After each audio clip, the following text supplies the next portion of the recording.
Hi Pisces. Sorry, it's another camera today.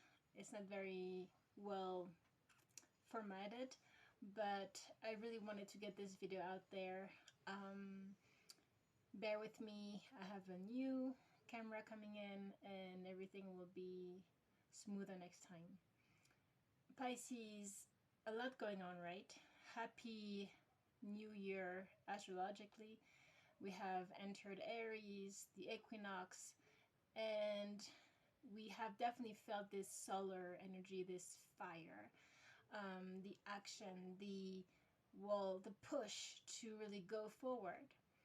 And for the highly sensitives, this could have been actually exhausting. And in that sense, you might have felt that emotionally it has destabilized you, like kind of like a fish out of the water, but not in such a bad way. There is hope, there is strength coming in, but it's asking us a lot of will, a lot of courage, a lot of, okay, I'm stepping up now to the plate.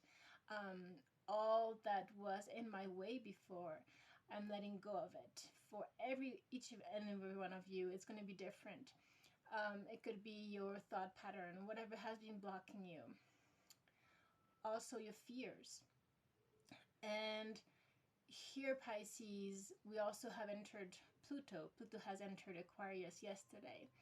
And that's huge when it comes to awakening, when it comes to what is profoundly your uniqueness, having to search deep, deep inside.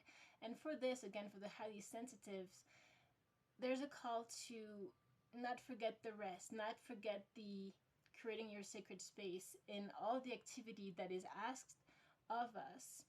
Perhaps also, let's not forget about Saturn and Pisces, which has to do with our spiritual integrity, which has to do with how aligned are we with our spiritual center. Are we forgetting? Are we getting out of it? Are we overdoing? That's a big one. So let's ponder, let's slow down as things are moving up, as things are speeding up, right? There's a strong step back that needs to happen. This card, observe, which with the owl, with the big heart you will see, is saying loving eyes see all. Equanimity, see the truth, step back. So to see the truth, we do need to step back. That's the thing too, is that if you're too much in the busyness and the noise, to me it feels like it's been very noisy. There's a contraction that starts to occur. There's a lot of thoughts that start to occur. There's a lot of clutterness, and that creates contraction, tension, which doesn't allow the openness to the open contact to the divine, which really truly should always be our fuel. This fuel, this solar consciousness, should always be at every single moment our gas, our gasoline. And it's very easy this time to forget about it in the speediness of everything. Remember that at the end of the day, there's no real time. Time is a perception. So when things seems to get overwhelming, there's just a need to stop, and you'll see that as you realign your energies, you will gain momentum, and that will allow you to move at the speed that is asked of you, but in a more effortless way. Because now it could have felt like it's been very much an effort, having to, and that could have a toll on your body, and you could get sick, or all of those things. So there's a need to relax in the pressure. Okay, so as we are facing fear, you did have Kali here, Kalima, facing fear. Major spiritual changes are unfolding. This is your chance to soar. So yeah, at the same time, there's just so much integration that is needed when it comes to our spiritual integration. Perhaps you've had awakenings. Perhaps you have had new insights, a lot of dreams. It's been very, very prominent lately.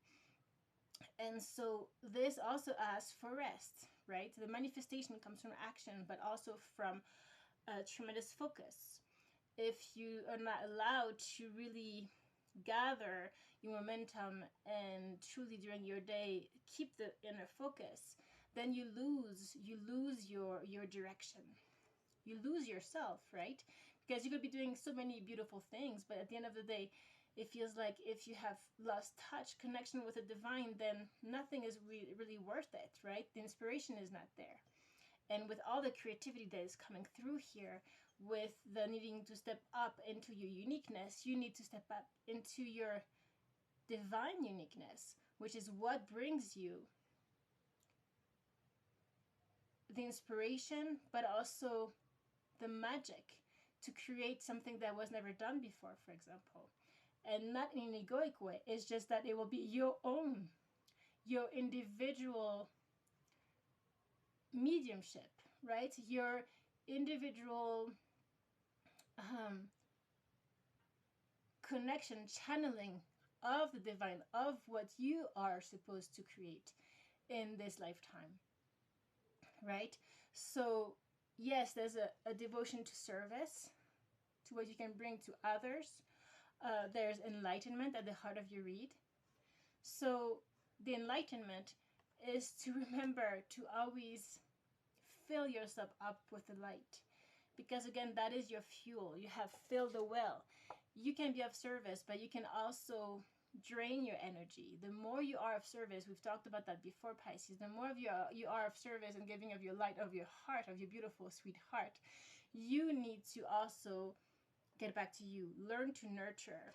You have learning to nurture here, and we have a very intense energy in Cancer as well this week, and so there's this need to care for yourself. I think there was a reading last time that was talking a lot about self-care, and that was predicting this energy. With all the fire of the action, there's also a need to not forget our heart, right? Our vulnerability. You have here, open your heart, allow yourself to be tender, but allow yourself to open your heart, not so much in a romantic way. It could have to do with that as well, but especially opening your heart to the divine, not forgetting you have here a mother, Yamaya, in the ocean that is nurturing the baby here. It could be literal, a literal baby. Some of you perhaps are pregnant or not. This could have to do with your inner child. How are you taking care of it? Yemaya, grandmother ocean, primordial. The ocean has to do with the emotion, the water, the purification. How are you tending? Are you creating a safe womb? Right? The womb, the safety, the home. Cancer is home as well. Nurturing. Are you not forgetting about yourself? This Aries energy as well. This lower vibration of Aries could have to do with competition, to comparing ourselves to others. And it's definitely not the moment to do that. Because again, Pluto in Aquarius has to do with diving deep into yourself and high into your connection with the divine you, so that you gather the seed, the true seed that you need to carry forward. There's nobody else like you. You have a different astrology, birth chart. You have a different frequency than other people, and so it's not the time to compare yourself to anyone. It's not the time to be in competition. It's a time to come back to you, to focus on you. And when you assist others, do it without interference, meaning that it's not about changing anybody. The change happens within you. Be a living example as you walk your talk. This vibration, this emanation, this fragrance that is going to vibrate from you, that is going to emanate from you, is going to be enough.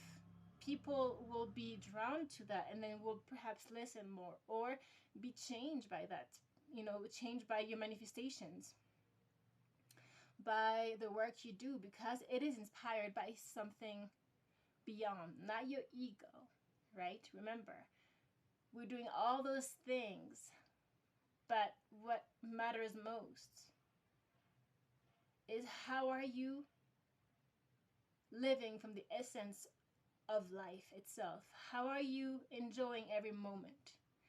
How are you feeling and being the love.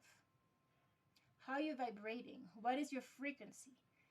Okay, and that's beyond anything you do, anything you say, anything you write, anything like that.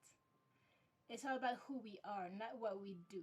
Okay, so let's not get carried away in impulsive behaviors as well. Aggression, violence, those things could be happening, especially with this emotional need that we could be feeling in this very active, action-oriented moment. We could feel lost and feel like, oh, where am I, right? And so it's not about anybody having to nurture you. It's about coming back to yourself. Okay, and getting into your power. We have grief and power, Lily, that came through here together. So as you can see, there's serpents here, and then she has a serpent there. There's here a sacredness to this ritual. I don't know if you can see, but there is a surrender to the light, to the solar, to the sun. There's a lot of natives that worship the sun as the god, right? The enlightenment, the light.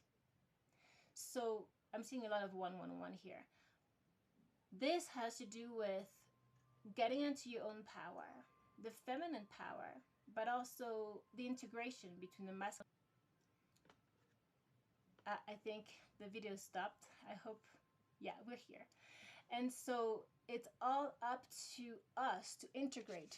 The spirit of the turtle came through, and that's so synchronized, I feel, because with this, the turtle is very slow but wise and goes to its destination, but also carries its home on its back. So remember, your home is here, nowhere else, and nobody else. And wherever you find yourself, your home is here. Okay, so this integration again between everything we're going through spiritually, especially for the highly sensitive ones that are here on this channel, and the action I have to do. Don't get carried away by the pressure. Use that fuel. 222. Forgive self and others. Reunion. Let go of defenses. Open the door. Open the door. That means that